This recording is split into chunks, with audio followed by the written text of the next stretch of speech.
পুলিশের চাকরি করেও মানবিক কাজে নিয়োজিত রেখেছেন নিজেকে। পাবনা থেকে সাবিদুল সরকারের তথ্য ও ভিডিও চিত্রে বিস্তারিত। এই স্কুলটি স্থাপিত হয়েছে 1994 সালে। এই স্কুলটা শুরু থেকে আমার বাবা এখানে কর্মরত ছিলেন। আমার বাবা 2016 সালে মৃত্যুবরণ করেছেন। আমার বাবার স্মরণেই আমাদের দুই ভাইয়ের প্রচেষ্টায় এই কাজটা মূলত করা।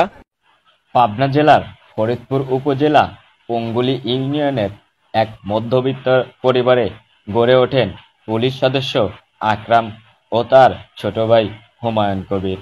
তার ছোট ভাই বর্তমানে সুনামধন্য কার সিলেকশন প্রতিষ্ঠানের জেনারেল ম্যানেজারের দায়িত্ব পালন করছেন।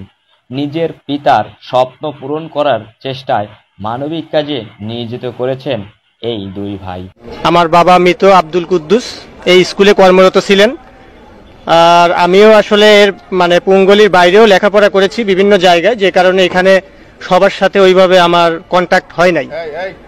তো আসলে আমি বর্তমানে এখন ঢাকাতে একটি অটোমোবাইল কোম্পানিতে জেনারেল ম্যানেজার হিসেবে কর্মরত আছি আপনাদের দোয়ায়।